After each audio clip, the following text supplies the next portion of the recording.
KZMB All Zombie Radio.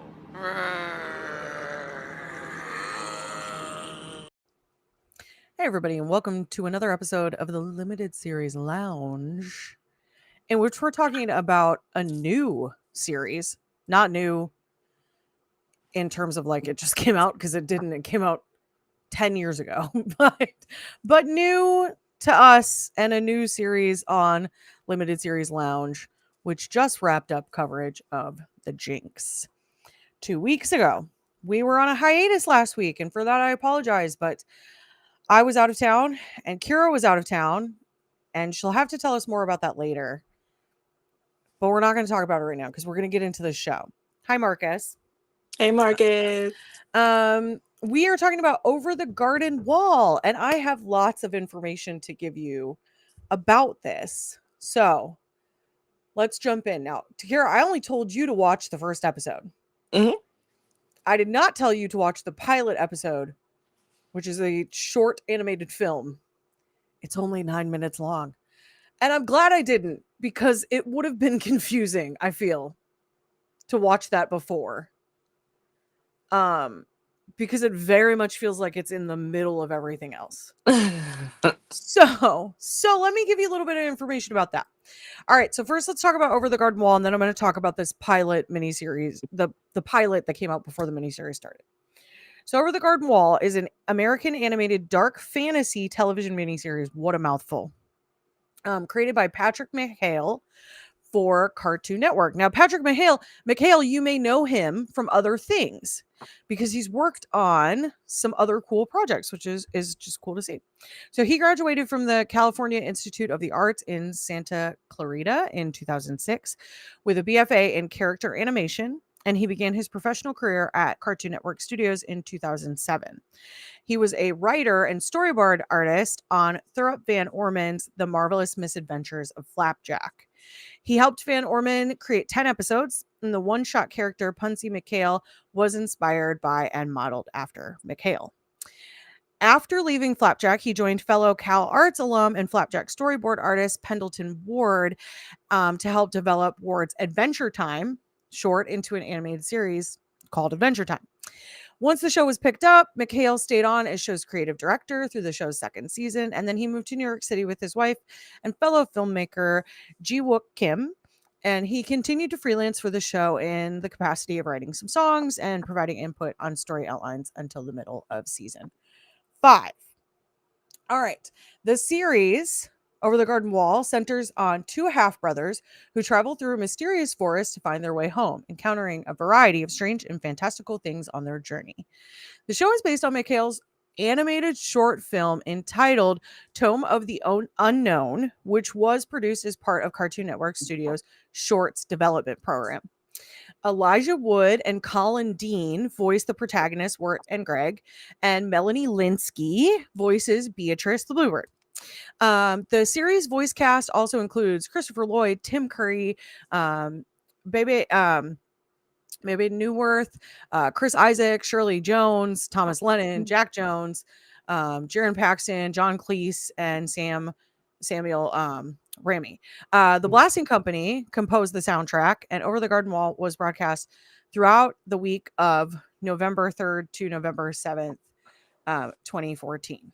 Okay, so now let me go back to Tome of the Unknown, Harvest Melody, because that's the full name of this short that was created as this kind of pilot. So this was released in 2013. Again, was created by Patrick McHale and produced by Cartoon Network Studios. And the film serves as the inspiration and pilot for the miniseries Over the Garden Wall, which premiered in 2014. In the film, which is narrated by Warren Burton, Wirt, who is Elijah Wood, his brother Gregory, who is Colin Dean, and Beatrice, who isn't voiced by Melanie Linsky in this. She's voiced by Natasha Leggero. A bluebird head to the big city in search of an arcane book of all known things, meeting a vegetable man along the way. McHale initially pitched the idea to Cartoon Network as a 3-season television series, but was asked to develop it into a feature film for Cartoon Network's planned feature film department. He had trouble rewriting the series into a feature, and it was ultimately put on hold when McHale went to work on Adventure Time. Now, several years later, Cartoon Network asked him for another pitch, and so he reworked his pitch for Tome of the Unknown, which was accepted as a pilot and made into a short film. And this was released in 2013, so the year before Over the Garden Wall came out, in multiple film festivals. And it received several accolades in those film festivals. Now, I'm going to read out the plot synopsis so you have an idea of what happened, and then I think you'll understand why it's like, what are you talking about? This doesn't make any sense. Hey, Durga. The episodes are insanely short. You could watch it. Honestly, you could go watch it now and come back. And you would be caught up because it's so fast. But definitely a fun watch if you have time. But I'm glad you're here. Thank you for being here. I appreciate it. Okay, so in a large forest simply called the Unknown, ominous, Wirt and his brother Gregory walk with Beatrice, a bluebird who has gained the ability to speak. The three are on their way to the big city in search of a book titled The Tome of the Unknown, which, according to legend, contains every forgotten thing. When their legs tire, Greg suggests they ride a goose, but Wirt doubts they could find one big enough to carry them. Greg wanders off and discovers a car made from vegetables, which fascinates and confuses Wirt.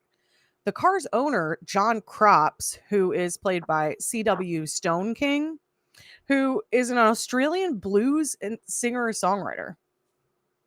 He does sing in it, so it makes sense. Is likewise a vegetable humanoid. Crops wallows over his loneliness, wishing like the others to go to the city.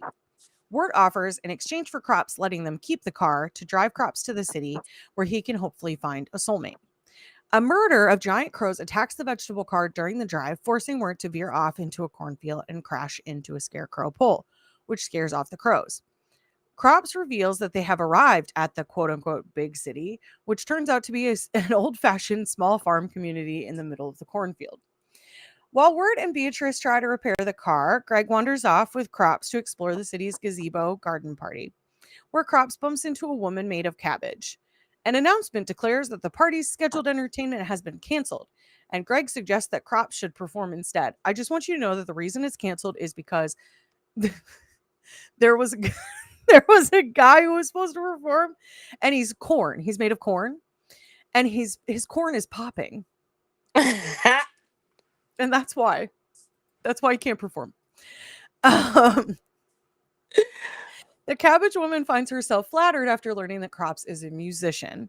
Meanwhile, Wirt has trouble fixing the vegetable car until Beatrice tells him what to do, and when they start the engine and try to leave, they knock over the scarecrow. This summons the giant crows, as well as giant turkeys, who terrorize the city and its vegetable inhabitants. Wirt and Beatrice pick up Greg while Crops continues to woo the woman, unaware of the chaos around him. As Wirt, Greg, and Beatrice attempt to escape without Crops, they are set upon by the giant animals, including an alligator, who start to devour the vegetable car. As Wirt tries to fend them off, Greg jumps out of the car and wanders into the cornfield, where he finds a goose big enough for the group to ride. Wirt and Beatrice find him soon after, guided by his loud, happy screaming. Greg's screams scare off the birds, and Crops returns home with the cabbage woman. Wirt, Gregory, Beatrice, and their new companion Goose continue to travel onwards, deeper and deeper into the unknown. It wouldn't have made any sense. Wouldn't have made any sense. It doesn't really make any sense, but it's fun and weird and a little bit creepy. Anyway, all right. So, all right. So the series was acclaimed by television critics who praised its atmosphere and characters. In 2015, the series won an Emmy Award for Outstanding Animated Program. A one-shot comic book adaptation penned by McHale has been produced with 4 further issues commissioned.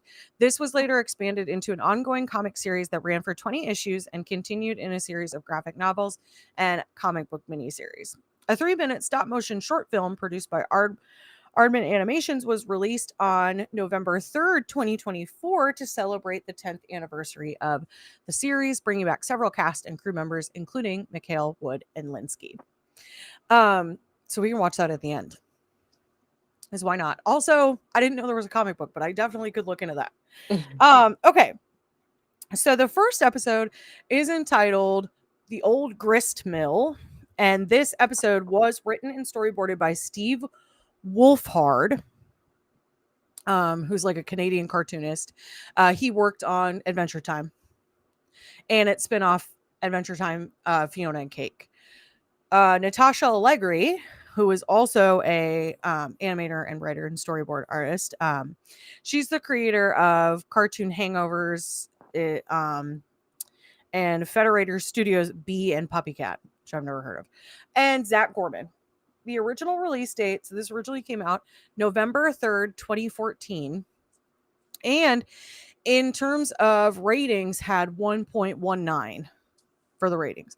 Now, again, that's like a low number, like when we're talking about like primetime television, right? But this was on Cartoon Network. This was a premium cable channel. This was not on like NBC or ABC. So 1.19 is pretty good. And I will say the only reason that I was able to watch all of these episodes is because I set my DVR to record them back in 2014. It's the only reason I knew about the show. I'd seen an ad for it and it looked kind of weird. And so I was like, sure. And I just DVR'd all of them. And I wouldn't have known that it was airing like in a week. Like, you know, one night after the other. Right. I would not have known that. And it looks like they aired 2 episodes at a time.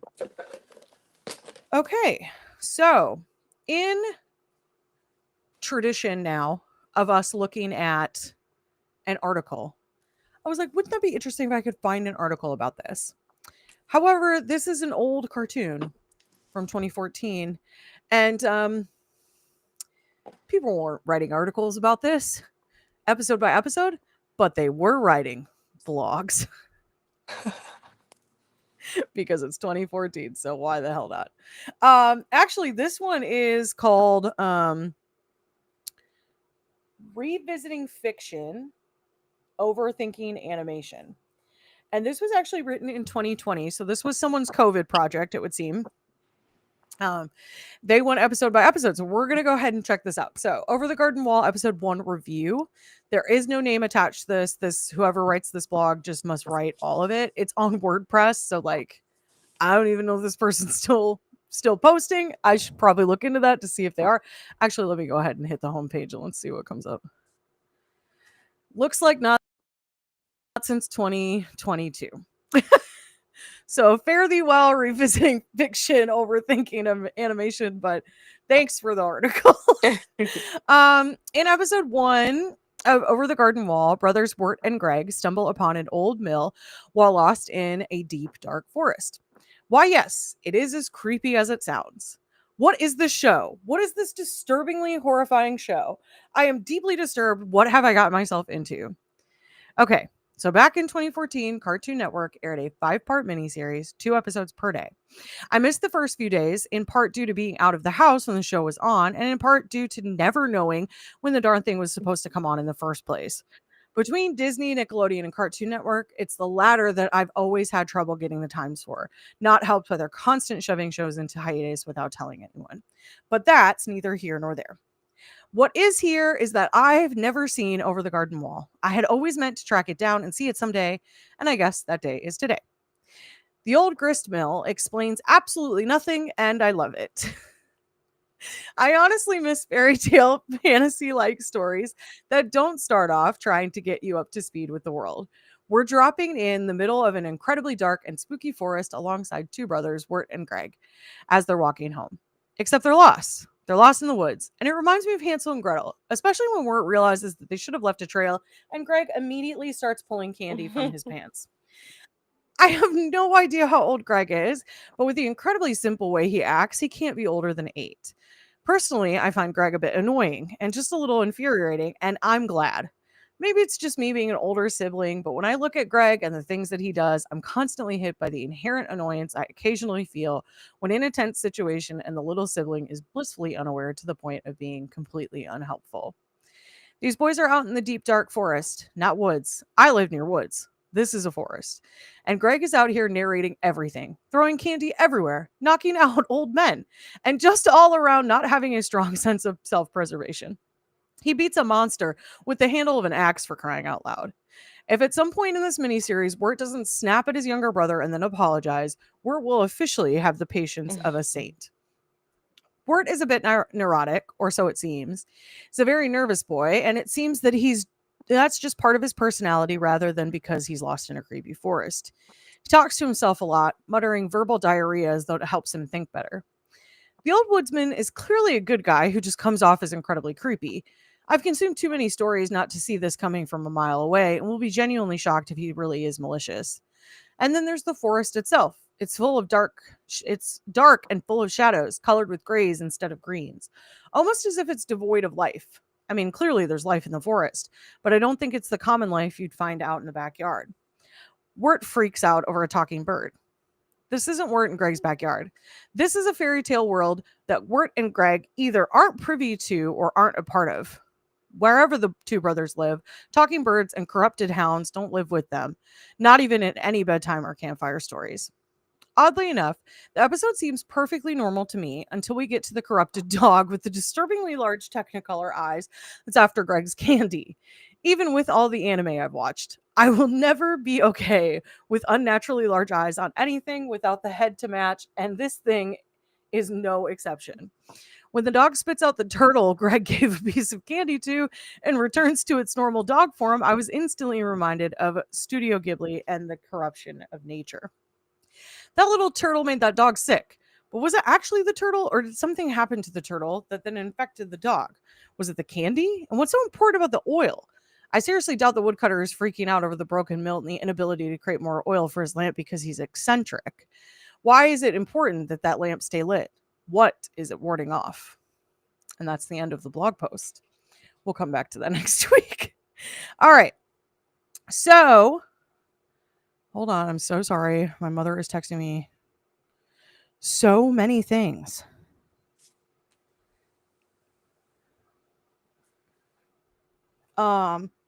Okay. So what did you think about this, Kira? Were you like, oh, this is fun, I want to watch more? Or were you like, why is Bridget making me watch this? I was like, what the hell is happening right now? But I am also gonna go back and watch it because I'm having a whole situation right now. Like, I think I'm having some type of like, I don't even know what you call them. Some kind of like fibromyalgia attack. Oh no. My legs are hurting, and there's not a whole lot I can do about it. Girl, do you overdo it in Salem? I possibly, Yeah. quite possibly, yeah. It's like you know when it's like throbbing. Yeah, sure. So that was going on while I was trying to watch. I mean, it's weird to begin with. I don't know that it would have mattered if you were paying attention. But no, also I genuinely was like, what's happening? I Yeah. eventually, I had to go back and like read what the episode said was happening. It's weird. It's super weird. But I mean, the first thing I said when it was over was like, "Oh, I need to go back and rewatch the episode when I'm a little bit more clear-headed because Sure. I guess it's weird enough for me to be like, "Oh, let me go back and like really take it in." You know what I mean? Yeah, I'm going to tell you now, it only gets weirder. Like, this is one of the more normal episodes. I feel like somehow I'm gonna find some humor in here. I think you'll like it. It's weird. It's weird, but like in a good way. And there's a reason that it became like critically acclaimed. You know, it won an Emmy. I mean, that's a big deal. Hmm. Yeah, it is just unusual. It's just unusual. Like, Oh, also, I don't usually watch animated things unless it's like anime. yeah, it's been a while since I've like watched a cartoon. Yeah. Like sometimes Saturday mornings.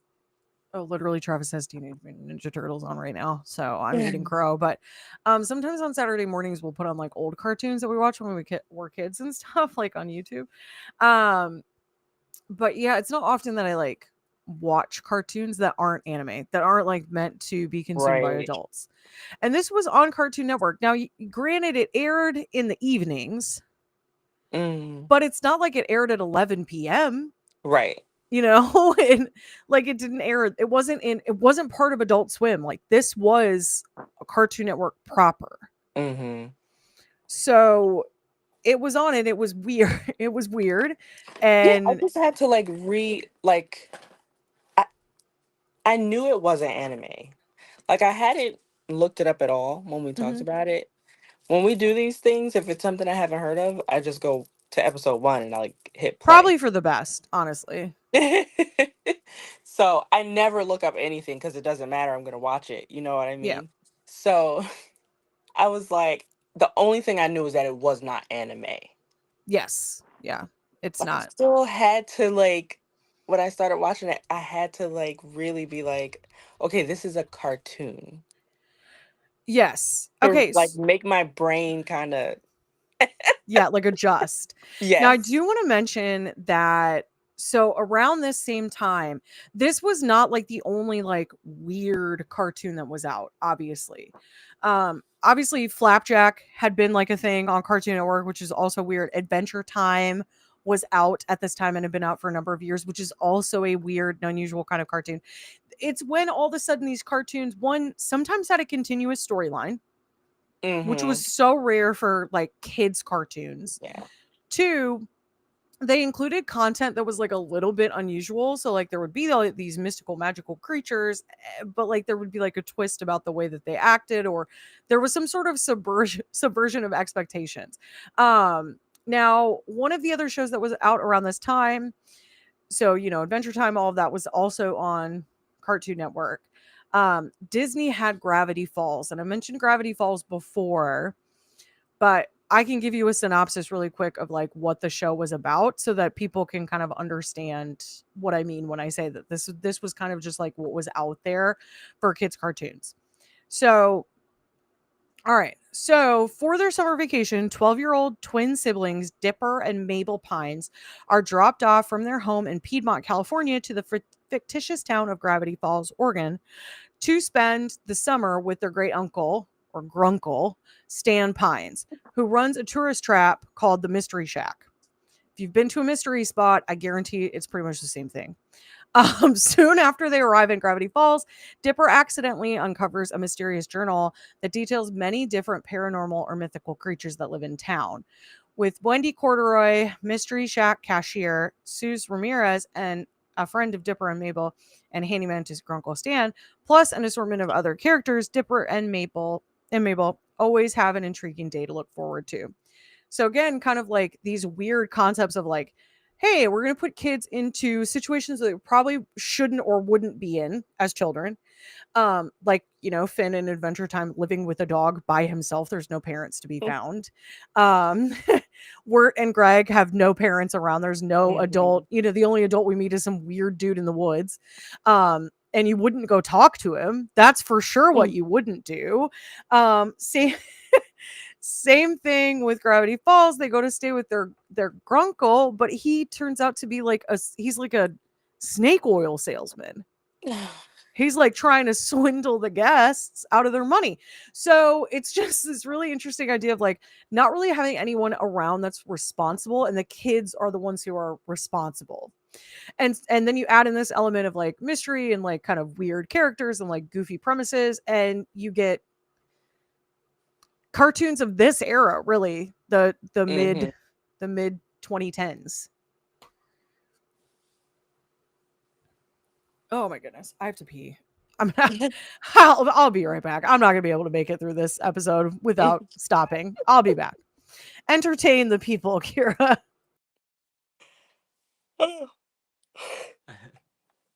This is a terrible way to start entertaining people.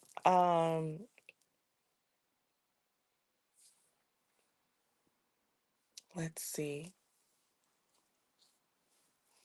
I mean,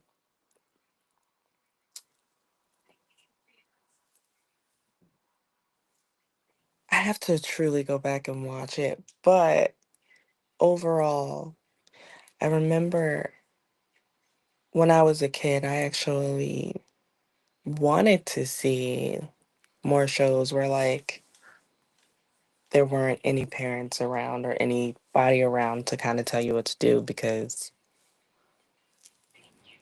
I read a lot of books. So my imagination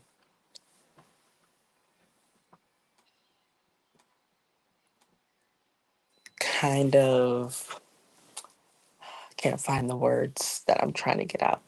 Like, my imagination was different when it came to watching TV shows, because I wanted like all of these intricate things that you would get from Stephen King, because that's what I was reading as a little 8-year-old child.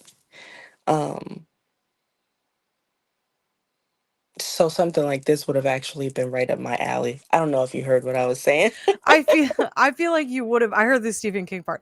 I feel like you probably would have enjoyed this as a kid. Yeah. Because I'm trying to think of the cartoons that I really loved as a kid, and like I remember really loving Beetlejuice, like the cartoon Beetlejuice. Yes. Um, I'm trying to think. I mean, I loved anything really in the fantasy world, but I had like a Darkwing Duck was Oh, like a I favorite of mine. loved Darkwing Duck. Um, and then I also loved. Oh gosh. Okay, hold on.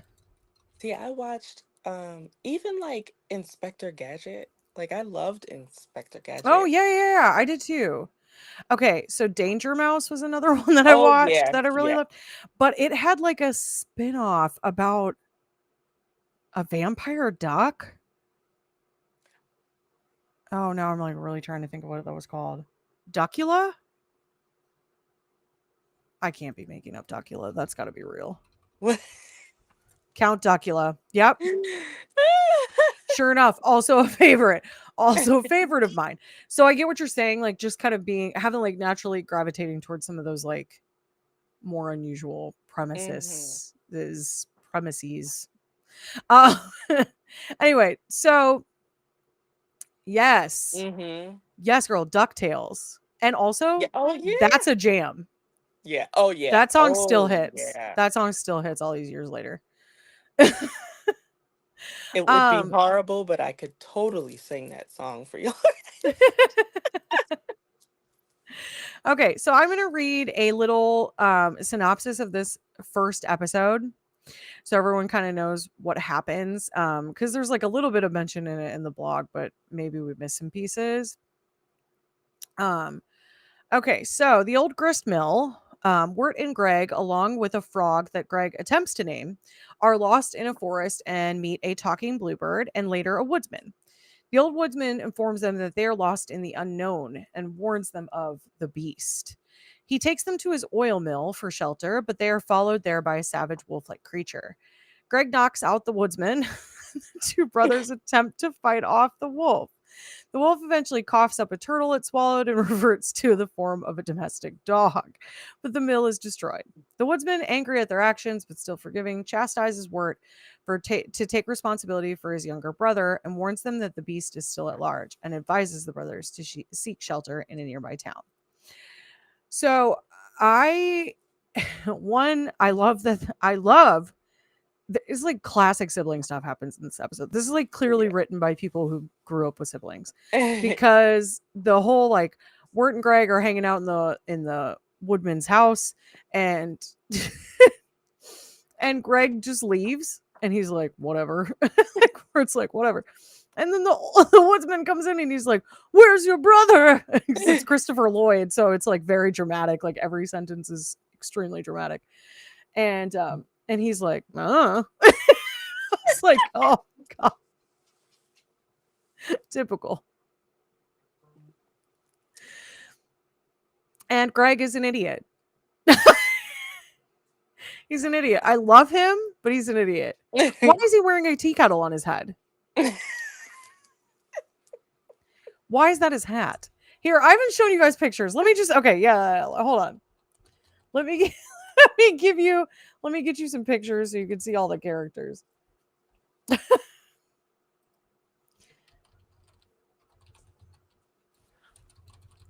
Okay. And yeah, let's go ahead and we'll do the woodsman. And we'll also do the dog. I don't know. I was like, it, it's so weird and kind of funny. He's like, you destroyed everything. I don't know. So yeah, some of the like some of the things that they say, it's just funny. I don't like when Greg jumps into the house after the the like dog is chasing him outside and he's like, I don't remember what he says. He's like angry something or like I don't know. It's just all very funny. It's like really goofy, silly. I don't know. And Easy then to get swept up in, I think. he's like yelling at them, but I just feel like he's saying like, I hate you and you ruined everything, but it's fine. He's very much like, yeah, he's like, take responsibility for your brother, which I agree. Mm-hmm. I do agree with that. You are the older sibling. There is some level of responsibility on you. Is that fair that you're alone in the woods together? No, of course not. But this is the card. These are the cards you've been dealt. So you've got to deal with the situation. And he just doesn't. Word just doesn't seem to care. That's like that Craig is missing or anything like that. I don't. It's just a concern. He's like just like whatever, not a big deal. I'm more worried about other stuff. And Greg has the survival instincts of like a slug. He has like no survival instincts whatsoever. All right. Okay, here we go. Let me get rid of Duckula here. Okay. So let me introduce you to our cast of characters. Now, there will be some people that like come in and then kind of like leave and maybe come back. So just be aware of that. You may see them later. Um Here we go. Okay. So here is Wirt, voiced by Elijah Wood. His brother is Greg, voiced by Colin. I'm going to get the name wrong. Colin Dean. As you can see, he's wearing a tea kettle on his head. I don't know why. He's also carrying this frog around that he names Kitty during the episode. And then decides because the woodsman is like, name that frog, give that frog a name. And so he's like, okay, I've decided to call the frog Wirt. And then Wirt's like, that's going to be confusing. He's like, no, I've decided to call you Kitty. It's just, and then Wirt says, I've decided to call you Candy Pants because Greg pulls out candy out of his pants so many times during the episode. It's unreal. Good one, Uh, Wirt. Thank you. I'm not talking to you. I know that line did get me. This is Beatrice, who is voiced by Melanie Linsky, who we know and love from many, many, many, many, many projects. But those of you who were very into Stephen King, maybe know her from her role in oh shoot, what is it called? Castle Rock. Castle Rock.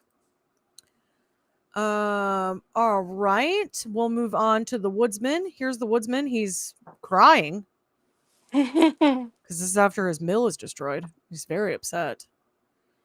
And then here's the dog. It's horrifying. I mean, this is terrifying. Like I'm like I get this aired at night, aired in the evening, but like I said, it didn't air so late that kids wouldn't have watched it. And this is a horrifying image. And mind you, this is just a regular dog who swallowed a turtle. Doesn't make any sense to me, but to be fair, Greg put a piece of candy on the turtle's back. So I assume that's why he ate it. Because he's candy obsessed.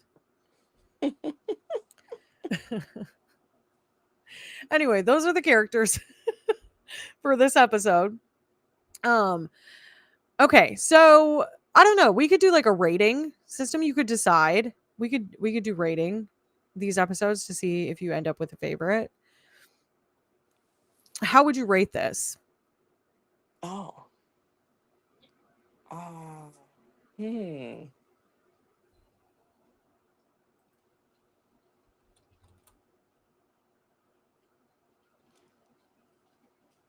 I I don't think I can give it a fair rating right now.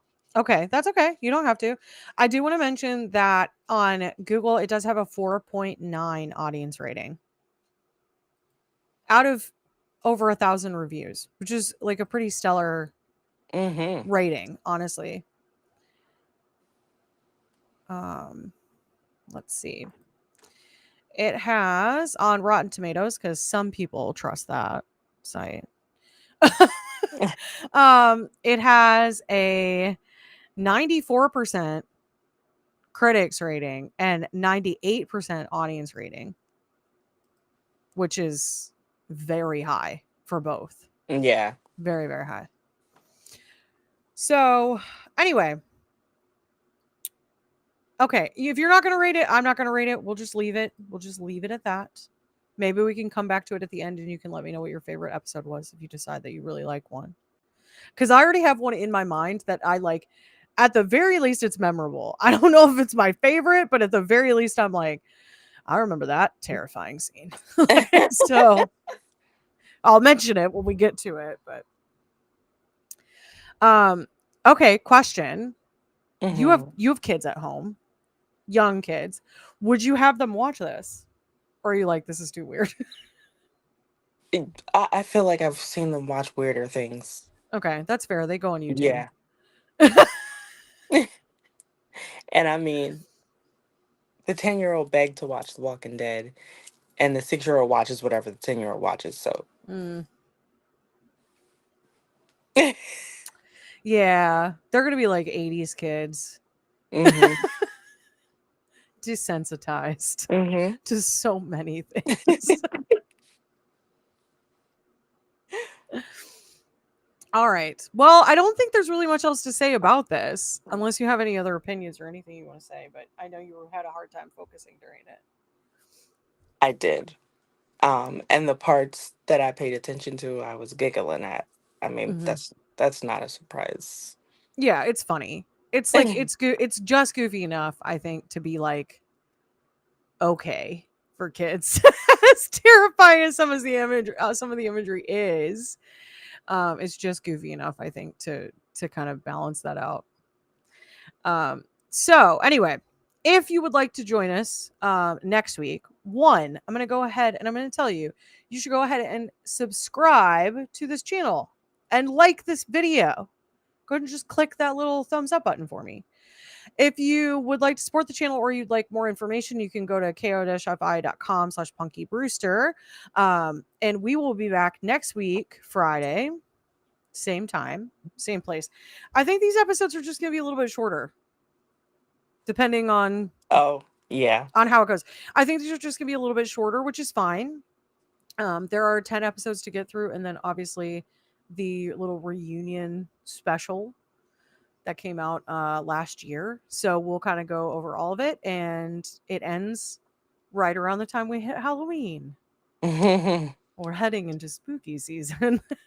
The Institute got renewed for season 2. Did it? Well, Yeah, it did. now we I can't do it know. on here. I know. I was like, oh, but I truly couldn't begin to tell you what they could possibly do because they covered the entire book.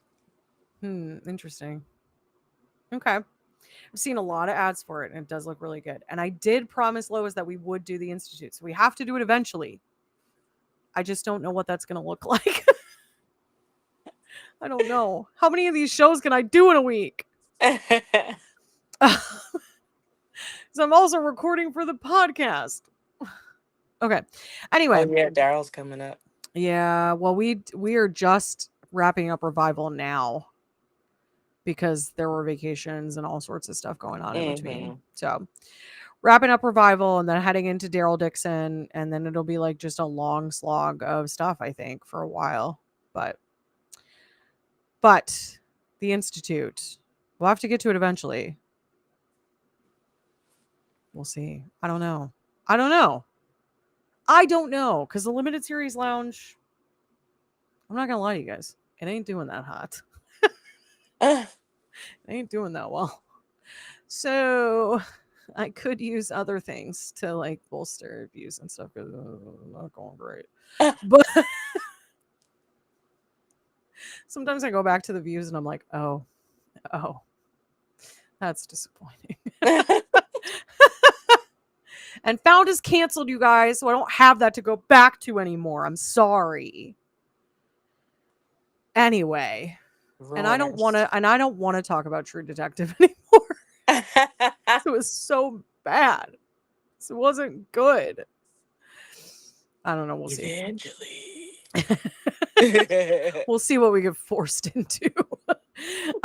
Anyway, we'll continue along at least this ride for now, and then maybe we'll revisit other things, or maybe suddenly I'm recording several times a week. I don't know. We'll just have to see what happens.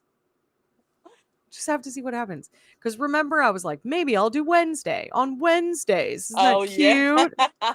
I did not do it. All right.